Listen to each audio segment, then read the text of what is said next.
Last দুটো ভিডিওতে আমরা যেটা নিয়ে আলোচনা শুরু করেছিলাম সেটা হচ্ছে আমাদের কম্পিউটার অ্যাপ্লিকেশন সাবজেক্টের এইচএসের যে মাল্টিপল চয়েস কোয়েশ্চেন থাকে সেই কোয়েশ্চেন আমরা সলভ করা শুরু করেছিলাম টেস্ট পেপার থেকে। তো আমরা ফার্স্ট ভিডিওতে দুটো এরকম টেস্ট পেপার থেকে দুখানা কোয়েশ্চেন পেপার সলভ করেছিলাম আমরা। সেকেন্ড ভিডিওতে আমরা থার্ড আর ফোর্থ সেটটা সলভ করেছিলাম। আজকে আমরা গত বছরের যে 2020 সালের যে টেস্ট পেপার ছিল বিবি কুন্ডুর তার ফিফথ এবং সিক্সথ যে সেটটা ছিল সেটা সলভ করব। তো ফিফথ যে সেটটা ছিল, যে কোয়েশ্চেন পেপারটা ছিল ফিফথ, সেটা ছিল হচ্ছে তোমাদের টেস্ট পেপারে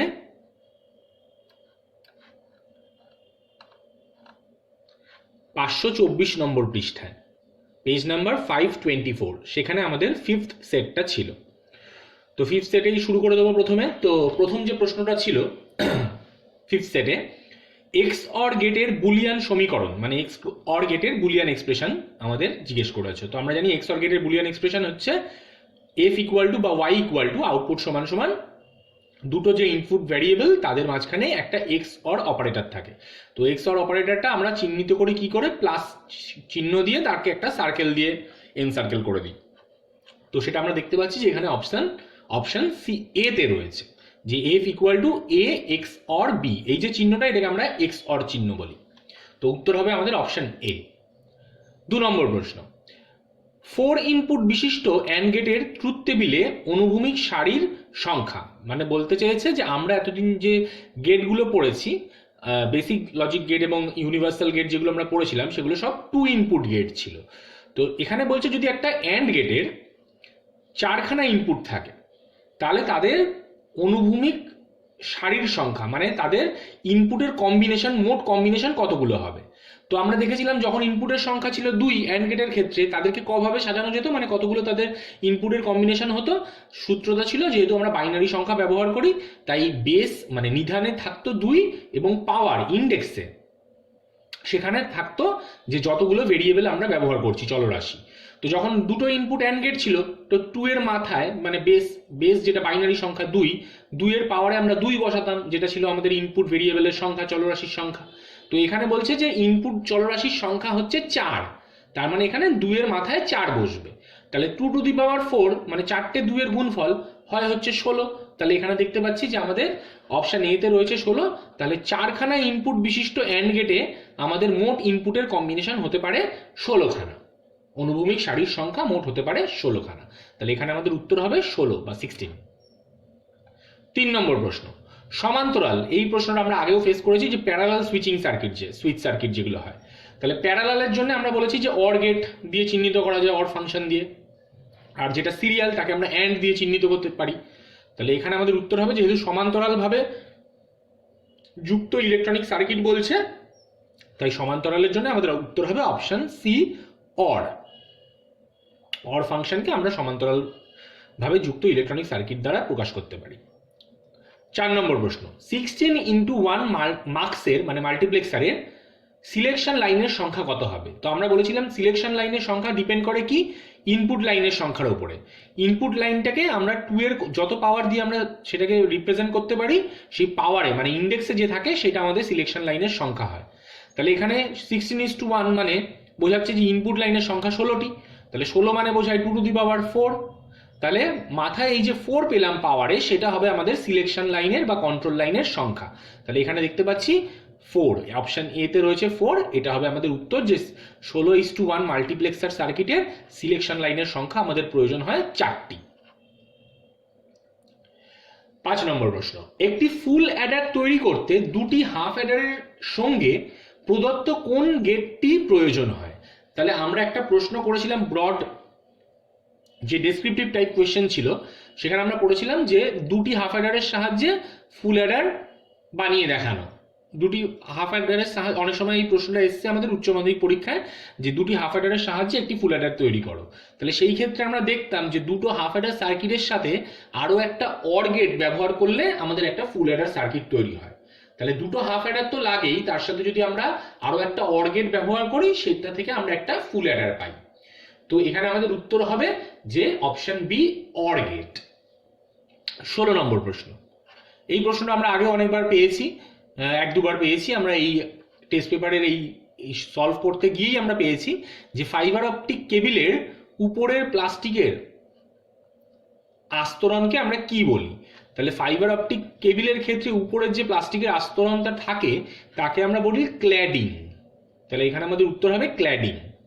7 নম্বর প্রশ্ন, ইন্টারনেট, যে ইন্টারনেট এরকম সারা বিশ্ব জুড়ে ব্যাপী তাদের নেটওয়ার্ক ছড়িয়ে রয়েছে, এখান থেকে আমরা যে কোনো যে বিশ্বের যে কোনো প্রান্তে যে কোনো মেসেজ পৌঁছাতে পারি আমরা।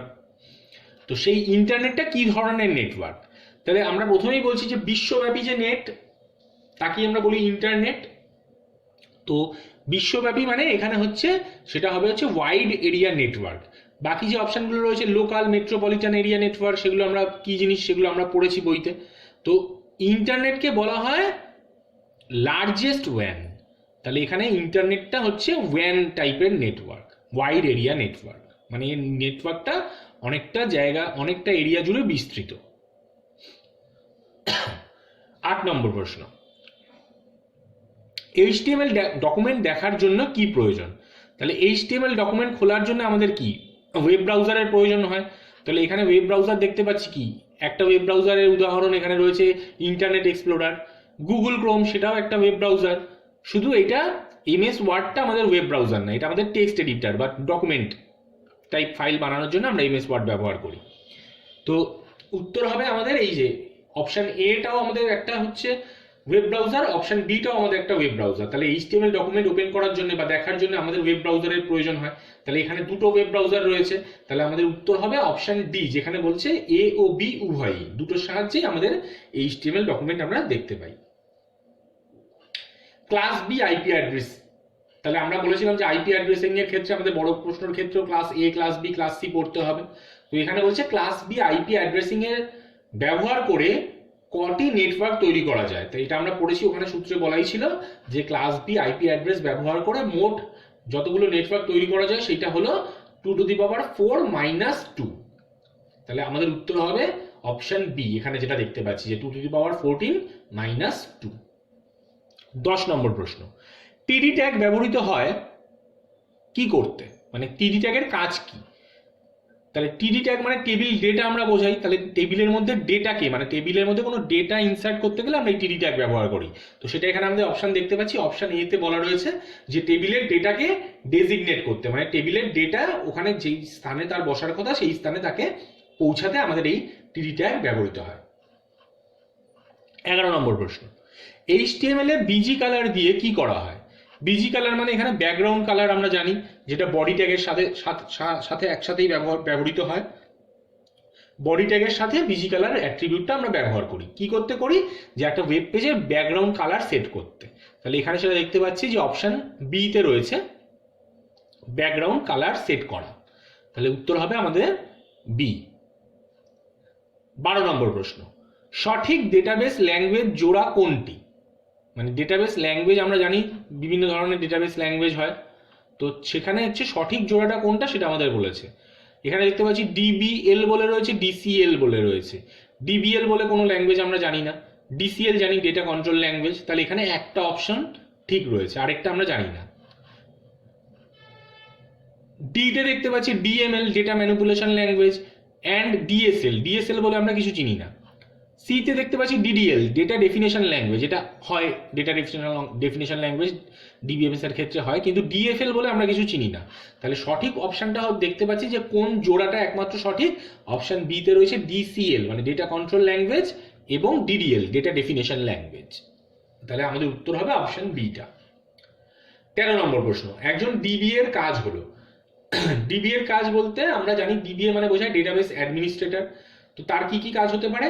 এখানে দেখতে পাচ্ছি যে দুটো কাজ আমাদের বলে দেওয়া আছে, প্রথম দুটো অপশন ডেটাবেস স্কিমা তৈরি করা মানে স্কিমা একটা গঠন করা, সেটা DBA এর কাজ, আমরা DBA এর ফাংশনের ক্ষেত্রেই পড়েছিলাম। বি তথ্যকে সিকিউর করা মানে তথ্য সিকিউরিটি প্রদান করা, সেটাও DBA, সেটা তার একটা জরুরি কাজ সেটা। তাহলে আমরা দেখতে পাচ্ছি যে উভয় অপশন এ এবং বি দুটোই সঠিক। তাহলে উত্তর হবে আমাদের অপশন সি, যেখানে লেখা রয়েছে এ ও বি উভয়ই একটা DBA এর কাজ। 14 নম্বর প্রশ্ন, একই শ্রেণীভুক্ত নয় এমন শব্দ কোনটি? মানে বাকি ওয়ার্ডগুলোর সাথে ম্যাচ করছে না যেই ওয়ার্ডটা। তাহলে এখানে দেখতে পাচ্ছি নেটওয়ার্ক, হায়ারার্কিক্যাল, গ্রাফিক্যাল, রিলেশনাল। তাহলে এখানে যেগুলো আমরা দেখতে পাচ্ছি উদাহরণ, সেগুলো হচ্ছে ডেটাবেস মডেলের। তাহলে নেটওয়ার্ক মডেল হয় ডেটাবেসের ক্ষেত্রে, হায়ারার্কিক্যাল মডেল হয়, রিলেশনাল ডেটাবেস মডেল হয়, শুধুমাত্র গ্রাফিক্যাল বলে কোনো ডেটাবেস মডেল আমরা জানি না। তো আমাদের উত্তর হবে এখানে যে এই গ্রাফিক্যাল বলে কোনো ডেটাবেস মডেল হয় না। তাহলে আমাদের অড এখানে হচ্ছে এই গ্রাফিক্যাল অপশনটা। তাহলে উত্তর হবে আমাদের অপশন সি, গ্রাফিক্যাল। 15 নম্বর প্রশ্ন, ডেটাবেসের ইউজার হলো। আচ্ছা, এখানে বলে রাখি যে ডেটাবেসের ইউজার আমরা সাধারণত যখন ডেটাবেস ম্যানেজমেন্ট সিস্টেম পড়েছি আমরা বলছি যে ইউজার এখানে কে ডেটাবেসটা ব্যবহার করে, সেখানে আমরা বলছি যে এন্ড ইউজার, একদম যারা ডেটাবেসে জাস্ট এন্ট্রি, কোয়ারি এইসবের কাজ করে তাদেরকে আমরা এন্ড ইউজার বলি। কিন্তু এখানে যে অপশনগুলো দেওয়া রয়েছে তাদের মধ্যে প্রশ্নটা এরকম ভাবে বোঝাতে চাইছে যে ডেটাবেসের মধ্যে ডেটাবেস রিলেটেড কিছু একটা, এখানে কোন অপশনটা। তো DCA, agricultural programmer, architectural programmer, এগুলোর সাথে আমরা ডিবিএমএস কে রিলেট করি না। একমাত্র ডিবিএ যে ডেটাবেস অ্যাডমিনিস্ট্রেটর, তাকেই আমরা ডেটাবেস ম্যানেজমেন্টের সাথে রিলেট করতে পারি। যে সে কি করে তার কাজগুলো আমরা এখানেই ওপরে একটা প্রশ্নে পেয়েছিলাম যে ডেটাবেস স্কিমা তৈরি করে বা তথ্যকে সিকিউর করার দায়িত্ব যেটা ডিবিএর। তো এই ডিবিএটা এখানে ডেটাবেসের সাথে অ্যাসোসিয়েট করতে পারছি আমরা। এমনিতে ডেটাবেসের ইউজার হলো মানে ডেটাবেসে যারা এই কোয়ারি করে বা রেকর্ড এন্ট্রি করে, সেটা হচ্ছে এন্ড ইউজার বলি তাদেরকে আমরা। 16 নম্বর প্রশ্ন, প্রদত্ত কোনটি মানে নিচের কোনটি ডেটাবেস নয়? একটি লাইব্রেরির সমস্ত তথ্য, তাহলে লাইব্রেরির রেকর্ড মেনটেন করতে গেলে আমাদের ডেটাবেসের প্রয়োজন হয়। তাহলে একটি বিদ্যালয়ের ছাত্রদের সমস্ত তথ্য, তাহলে ছাত্রদেরও একাধিক এরকম অসংখ্য ডেটা থাকতে পারে, তো তার জন্য আমাদের ডেটাবেস ম্যানেজমেন্ট সিস্টেমের প্রয়োজন হতে পারে। তাহলে এখানে এই ওপরে যে দুটো উদাহরণ দেওয়া আছে দুজনেই ডেটাবেসের উদাহরণ হতে পারে। তাই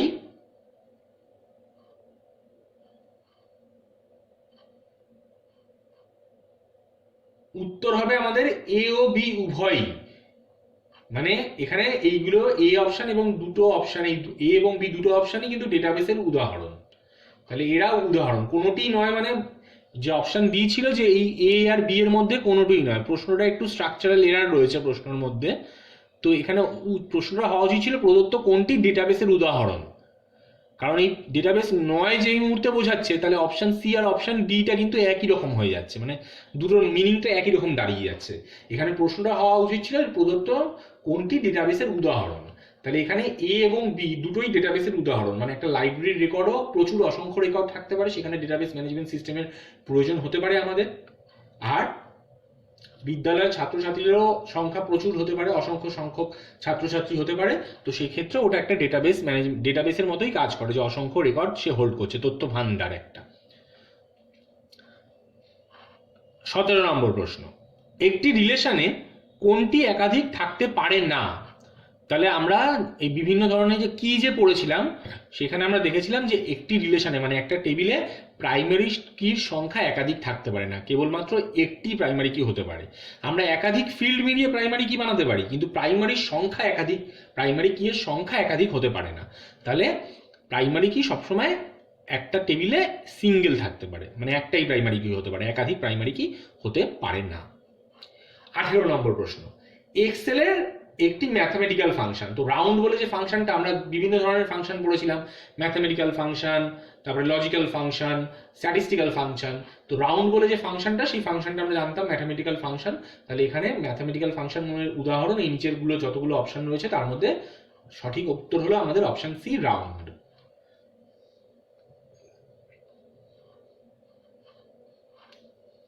আচ্ছা,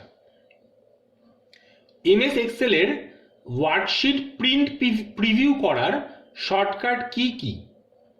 তাহলে এমএস এক্সেলের ক্ষেত্রে যদি আমরা একটা ওয়ার্কশিটের প্রিন্ট প্রিভিউ দেখতে চাই, এটা আমরা খুব ইজিলি যদি একটা ওয়ার্কশিট খুলে নিই আমরা এক্ষুনি দেখতে পেয়ে যাব। আমাদের এই ধরো একটা ওয়ার্কশিট খুললাম, তাহলে প্রিন্ট প্রিভিউ আমাদের কোথায় পেতাম?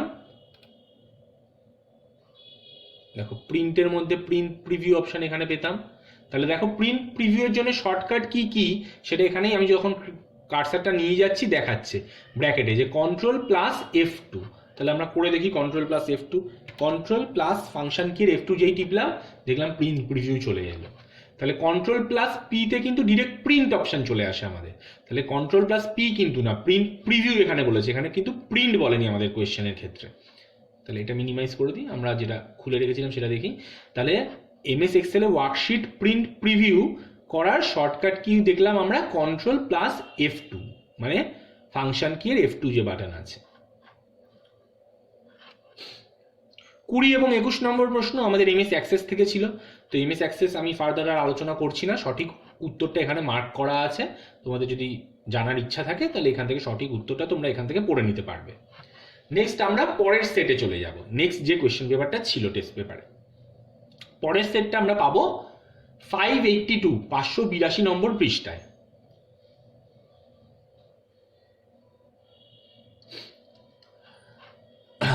তাহলে এখানে প্রথম যে প্রশ্নটা ছিল সেটা হচ্ছে ন্যান্ড গেটের ইনপুট দুটি, মানে সাধারণত আমরা দেখতাম কি ইনপুট হিসেবে চলরাশিটা ঢুকতো, এখানে চলরাশিদের কমপ্লিমেন্টকে ইনপুট হিসেবে দেওয়া হচ্ছে। তাহলে বলছে ন্যান্ড গেটের ইনপুট দুটি এ কমপ্লিমেন্ট ও বি কমপ্লিমেন্ট হলে আউটপুট কি হবে। তাহলে আমরা দেখতাম যে ন্যান্ড গেটে আমরা ইনপুট যখন এমনি নর্মালি পুট করতাম, ইনসার্ট করতাম ইনপুট, এ আর বি কে পাঠাতাম। এখানে বলছে এ আর বি না, এ কমপ্লিমেন্ট এবং বি কমপ্লিমেন্টকে পাঠাবো। তাহলে সেই ক্ষেত্রে আমাদের আউটপুটে কি পাবো সেটা আমাদের প্রশ্নে করা, এখানে জিজ্ঞেস করা হয়েছে। তাহলে ন্যান্ড গেট কি করতো আমরা জানতাম যে ইনপুট হিসেবে যাকে পাবে প্রথমে তাদেরকে আগে অ্যান্ড করবে, তারপরে পুরোটাকে নট করবে। তাহলে আগে এ, এই যে ন্যান্ড গেট সে কি করবে, A complement dot B complement করবে, মানে আগে ওদের অ্যান্ড করবে, মানে ডট অ্যান্ড মানে আমরা জানি ডট হয়। তাহলে A complement dot B complement পাবো আগে আমরা, তারপরে পুরোটার মাথায় একটা কমপ্লিমেন্ট পাবো, নট হবে, পুরোটা নট হবে। তাহলে A complement dot B complement আবার পুরোটার মাথায় কমপ্লিমেন্ট। এবার আমাদের কি অ্যাপ্লাই করতে হবে, ডি মর্গানস থিওরেম। যখনই এরকম চলরাশিদের মাথায় কোনো কমপ্লিমেন্ট চলে আসে সেখানে আমার কমপ্লিমেন্টটা ভাঙতে পারি আমরা জানি ডি মর্গানস থিওরেমের সাহায্যে। তাহলে ডি মর্গানের উপপাদ্যে আমাদের বলা ছিল যে এরকম মাথায় যদি কারুর একসাথে দুটো চলরাশির কমপ্লিমেন্ট থাকে সেই ক্ষেত্রে আমরা কমপ্লিমেন্টটাকে ভেঙে দুজনের মাথায় আলাদা আলাদা করে দিতে পারি এবং তাদের মাঝখানের যে অপারেটরটা তারা উল্টে গিয়ে অর থাকলে অ্যান্ড হয়ে যেত, অ্যান্ড থাকলে অর হয়ে যেত। তাহলে এই ক্ষেত্রে আমরা কি দেখতে পাচ্ছি যে মাঝখানে ডট ছিল, তাহলে ডটটা হয়ে যাবে প্লাস, অ্যান্ডটা অর হয়ে যাবে। তাহলে এ কমপ্লিমেন্টের মাথায় কমপ্লিমেন্ট প্লাস বি কমপ্লিমেন্টের মাথায় কমপ্লিমেন্ট হয়ে যাবে যেই মুহূর্তে আমরা ডি মর্গানস থিওরেমটা অ্যাপ্লাই করব। তাহলে আমরা জানি কি কোনো চলরাশির মাথায় দুবার কমপ্লিমেন্ট থাকা মানে কি সেই চলরাশিটাই চলে আসে। তাহলে এ কমপ্লিমেন্টের এর মাথায় দুবার কমপ্লিমেন্ট মানে ঘুরে ফিরে আমরা এ কেই পাই, আবার বি এর মাথায় দুবার কমপ্লিমেন্ট মানে আমি ঘুরে ফিরে বি কেই পাবো। তাহলে আমাদের আলটিমেটলি যে আউটপুটটা পাবো সেটা হয়ে যাবে এ প্লাস বি, মানে a or B, logical or. তাহলে সেটা আমরা দেখতে পাচ্ছি এখানে অপশন সি তে রয়েছে। 2 নম্বর প্রশ্ন, নর গেটের দুটি ইনপুট যদি এক মানে সেম হয় তবে আউটপুটে যে গেট যাবে সেটি হলো, আচ্ছা প্রশ্নটা আরেকবার ভালো করে পড়ি। নর গেটের দুটি ইনপুটই যদি সেম হয়, তাহলে নর গেটের দুটি ইনপুট সেম হয় বলতে মানে এ আর বি দুটোই সেম, তাহলে সেটা কোন ক্ষেত্রে হয়, যখন এও 0 বিও 0, আবার যখন এও 1 বিও 1। তাহলে দুটো 0-র ক্ষেত্রে আর দুটো 1-এর ক্ষেত্রে আমার নর গেটের দুটো ইনপুট সেম হয়। তাহলে সেই ক্ষেত্রে আউটপুটটা আমরা কি পাই, তাহলে নর গেটের ট্রুথ টেবিলটা সবার আগে আমাদের বানিয়ে ফেলতে হবে। তাহলে নর গেটের ট্রুথ টেবিল যদি আমরা বানাই তাহলে নর গেট আমরা দেখতাম কি যে অরের নট হতো, মানে অর গেটে যা আউটপুট পেতাম তার কমপ্লিমেন্ট হয়ে যেত। মানে নর গেটে আমরা পেতাম দুটো 0-র ক্ষেত্রে আমরা আউটপুটে পেতাম 1, আর দুটো 1-এর ক্ষেত্রে আউটপুটে পেতাম 0। তার মানে দেখা যাচ্ছে যে দুটো 0-কে 1 বানিয়ে দিচ্ছে মানে কমপ্লিমেন্ট করে দিচ্ছে, আবার দুটো 1-কে আবার 0 বানিয়ে দিচ্ছে, মানে একটা ঠিক নট গেটের মতোই কাজ করছে। তাহলে আমরা দেখতে পাচ্ছি যে আউটপুটে যে গেটটা পাচ্ছি সেটা অনেকটা একটা নট গেটের মতো, যে ইনপুটকে, যে ইনপুটটা আছে সেম ইনপুট তাকে উল্টে দিচ্ছে, মানে 0 থাকলে 1 করে দিচ্ছে, 1 থাকলে তাকে 0 করে দিচ্ছে। তাহলে নর গেটের দুটো ইনপুটই যদি সেম হয় সেক্ষেত্রে আউটপুটে যা পাই সেটা আমাদের একটা নট গেটের মতো ফাংশন করে যেন। তাহলে আমাদের উত্তর হবে অপশন সি, নট। 3 নম্বর প্রশ্ন, ইনপুটের সংখ্যা থেকে আউটপুটের সংখ্যা কম হয় যে সার্কিটে সেটি হলো, আচ্ছা তার মানে ইনপুটে কম সংখ্যক ইনপুট লাইন থাকবে এবং আউটপুটে বেশি সংখ্যক আউটপুট লাইন হবে, সেটা কোন সার্কিটের ক্ষেত্রে হয়? সেটা আমরা একমাত্র দেখতে পাই যে এনকোডারের ক্ষেত্রে হয়। Binary to octal to binary encoder বা decimal to binary encoder. Octal to binary encoder, octal to binary এনকোডারের ক্ষেত্রে দেখতে পারি কি 8খানা ইনপুট লাইন 3খানা output line. Decimal to binary এনকোডারের ক্ষেত্রে দেখতে পাই কি 10খানা ইনপুট লাইন এবং 4খানা আউটপুট লাইন। তাহলে আমরা দেখতে পাচ্ছি যে একমাত্র এনকোডার সার্কিটের ক্ষেত্রেই ইনপুট লাইনের সংখ্যা আউটপুট লাইনের সংখ্যার থেকে কম হয়। বাদবাকি সমস্ত সার্কিটগুলো যেখানে দেওয়া আছে তাদের সবার ক্ষেত্রে ইনপুট লাইনের সংখ্যা আউটপুট লাইনের থেকে বেশি হয়। তাহলে উত্তর হবে আমাদের অপশন সি, এনকোডার। 4 নম্বর প্রশ্ন, হাফ অ্যাডারের সামের এক্সপ্রেশন। তাহলে হাফ অ্যাডার সার্কিটের ক্ষেত্রে সাম যে এক্সপ্রেশনটা আমরা পাই সেটা আমরা দেখেছি যে দুটো ভেরিয়েবলের মধ্যে এক্স অর অপারেশন থাকে, সেটা এখানে দেখতে পাচ্ছি অপশন এ তে রয়েছে। তাহলে উত্তর হবে আমাদের অপশন এ, যেখানে দেওয়া রয়েছে দুটো ভেরিয়েবল এক্স আর ওয়াই, তাদের মাঝখানে একটা এক্স অর চিহ্ন রয়েছে। 5 নম্বর, শুধুমাত্র ন্যান্ড গেটের সাহায্যে অর গেট তৈরি করতে গেলে, এটা আমরা বলেছি যে এরকম ইউনিভার্সাল গেট ব্যবহার করে বেসিক লজিক গেটগুলো বানানো আমাদের অনেকবারই এরকম প্রশ্ন আসে। শর্ট অ্যান্সার টাইপ কোয়েশ্চেনেও আসে, মাল্টিপল চয়েস কোয়েশ্চেনেও আসে, আবার ডেসক্রিপটিভ টাইপ কোয়েশ্চেনেও আসে। তাহলে ন্যান্ড গেটের সাহায্যে অর গেট বানাতে গেলে আমরা দেখতাম যে 3খানা ন্যান্ড গেটের প্রয়োজন হয়। তাহলে এখানে উত্তর হবে অপশন সি, 3। স্টার্ট ও স্টপ বিটের প্রয়োজন কোন পরিবহনে লাগে? আমরা দেখেছি অ্যাসিনক্রোনাস ট্রান্সমিশনের ক্ষেত্রে আমাদের স্টার্ট বিট এবং স্টপ বিটের প্রয়োজন হয়। তাহলে উত্তর হবে অপশন সি, অ্যাসিনক্রোনাস ট্রান্সমিশন। 7 নম্বর, যে যন্ত্রের মাধ্যমে দুটি ভিন্ন প্রোটোকলের নেটওয়ার্ককে যুক্ত করা যায়।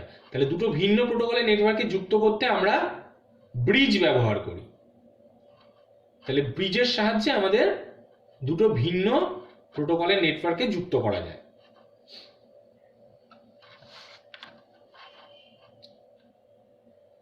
8 নম্বর প্রশ্ন, ল্যানের ক্ষেত্রে ব্যবহৃত অ্যাড্রেসটি। ল্যানের ক্ষেত্রে যে অ্যাড্রেস ব্যবহার হয় সেটা হচ্ছে ক্লাস সি টাইপ আইপি অ্যাড্রেসের ব্যবহার হয়। তাহলে উত্তর হবে অপশন সি, ক্লাস সি। 9 নম্বর প্রশ্ন, ড্রপ কমান্ড। ড্রপটা হচ্ছে আমরা টেবিল ড্রপ করতে, টেবিল ডিলিট করতে আমাদের সাহায্য হয়। তাহলে টেবিল সংক্রান্ত, টেবিল ক্রিয়েশন বা টেবিল ডিলিশনের যে স্টেটমেন্টগুলো সেগুলো ডিডিএল এর অন্তর্গত হয়, ডেটা ডেফিনেশন ল্যাঙ্গুয়েজের অন্তর্গত। তাহলে এখানে উত্তর হবে ড্রপটা আমাদের ডিডিএল স্টেটমেন্ট, অপশন এ যেখানে রয়েছে আমাদের ডিডিএলটা। যে ট্যাগটি টেবিলের ক্ষেত্রে প্রয়োজন তা হলো, টেবিলের ক্ষেত্রে মানে টেবিল বানানোর জন্য, টেবিল বানানোর জন্য দেখতে পাচ্ছি আমরা TR, TD, TH, table row, table data, table header, এই সমস্তগুলোই প্রয়োজন হয়। তাহলে উত্তর হবে আমাদের সবকটি। এমটি ট্যাগের উদাহরণ। তাহলে এমটি ট্যাগ আমরা বলেছিলাম যেগুলো ভেতরে কাউকে কন্টেন্ট করে না, মানে তার ওপেনিং ট্যাগ এবং ক্লোজিং ট্যাগ থাকে না, সিঙ্গেল একাই ইউজ হয়। তো এখানে যে 3টে ট্যাগ দেওয়া রয়েছে বিআর, আইএমজি আর এইচআর, এই সমস্তগুলোই এমটি ট্যাগ। তাহলে এখানে উত্তর হবে আমাদের অল অফ দিস, মানে সবকটি। অল্টারনেট কি এক ধরনের কি, কি ধরনের কি অল্টারনেট কিটা? অল্টারনেট কিটা অবশ্যই একটা সুপার কি এবং ক্যান্ডিডেট কি, দুটোই এখানে ঠিক। তাহলে উত্তর হবে আমাদের অপশন সি, বোথ, মানে একটা অল্টারনেট কি সুপার কিও হয় এবং ক্যান্ডিডেট কিও হয়। নেক্সট 13 নম্বর প্রশ্ন, নেটওয়ার্কে ফাইল স্থানান্তর করার জন্য, মানে ফাইলটা এক জায়গা থেকে আরেক জায়গায় পাঠানোর জন্য যে প্রোটোকলটি ব্যবহার করা হয় সেটা হলো এফটিপি, যার ফুল ফর্ম হলো ফাইল ট্রান্সফার। ট্রান্সফার কথাতেই ট্রান্সফার রয়েছে, তাহলে ফাইল ট্রান্সফার প্রোটোকল বা এখানে বলা হচ্ছে ফাইল ট্রান্সফার প্রোটোকল বা ফাইল ট্রান্সমিশন প্রোটোকল।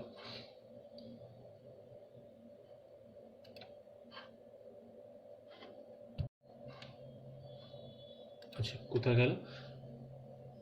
আমরা ছিলাম 13 নম্বর প্রশ্নে।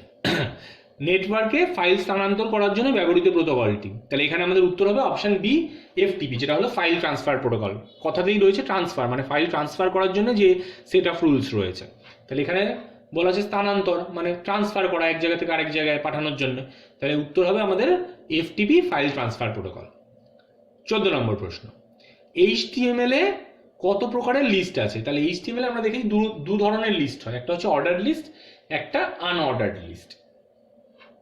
তাহলে এখানে উত্তর হবে অপশন 2 নম্বর। মানে দু ধরনের লিস্ট হয়, অর্ডার্ড এবং আনঅর্ডার্ড।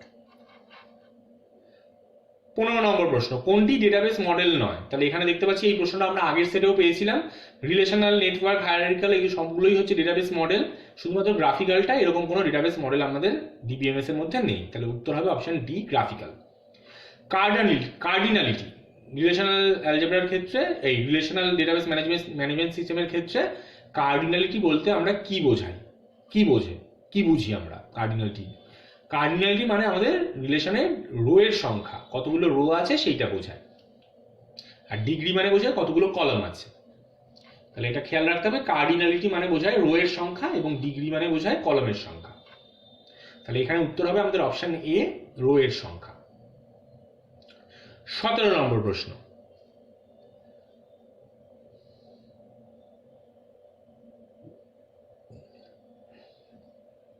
আচ্ছা, সিলেক্ট কমান্ড দ্বারা রিলেশনাল অ্যালজেব্রার যে অপারেশনটির কাজ করা হয়।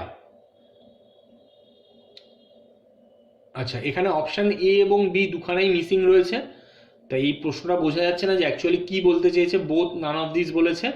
তো সিলেক্ট অপারেশন দ্বারা রিলেশনাল অ্যালজেব্রার যে অপারেশনটির কাজ করা হয়। আচ্ছা, রিলেশনাল অ্যালজেব্রা আমরা দেখতাম কি হচ্ছে, ওখানে সিগমা ছিল, পাই ছিল। তাহলে এখানে অপারেশনে মনে হয় সিগমা আর পাই এটা দেওয়ার কথা, অপশনগুলোর মধ্যে এ আর বিতে সিগমা এবং পাই দেওয়ার কথা। তো এই সিলেক্ট যে আমরা এসকিউএল এ সিলেক্ট যে স্টেটমেন্ট ব্যবহার করি, সেটাই রিলেশনাল অ্যালজেব্রার পাই এবং সিগমা দুটোরই কাজ করতে আমাদের সাহায্য করে। তাহলে এখানে অপশনটা হওয়া উচিত অপশন সি, বোথ, যদি এ আর বিতে সিগমা এবং পাই দুখানা সিম্বল থাকে তো। 18 নম্বর প্রশ্ন, এক্সেল শিটের সেলের অক্ষরের অ্যালাইনমেন্ট মানে বাই ডিফল্ট অ্যালাইনমেন্ট কি হয়? এক্সেল শিটে আমরা দেখেছিলাম যে সেলে অক্ষরের অ্যালাইনমেন্ট বাই ডিফল্ট লেফট হয় আর সংখ্যার ক্ষেত্রে রাইট হয়। তাহলে এখানে অক্ষরের জন্য আমরা বাই ডিফল্ট অ্যালাইনমেন্টটা যেটা পাই এক্সেল শিটে সেটা হচ্ছে লেফট। তাহলে এখানে উত্তর হবে অপশন এ, লেফট। 19 নম্বর প্রশ্ন, A2 থেকে C20 পর্যন্ত সেল রেঞ্জে মোট সেল সংখ্যা মানে কতগুলো সংখ্যা? A2 থেকে C20 অবধি। তাহলে একটা এক্সেল শিট আমরা দেখে নিই। A2 মানে এই যে এইটা থেকে, A2 থেকে কত অবধি বলেছে প্রশ্নে? C20। তাহলে C20 মানে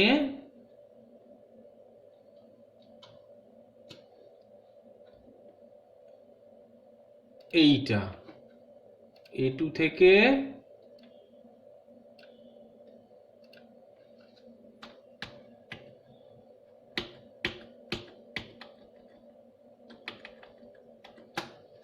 C20। তাহলে দেখো কটা হচ্ছে, মোট রো কতগুলো পড়ছে? আচ্ছা, A2 তো এইটা একটা মিস করে গেলাম আমরা। A2 থেকে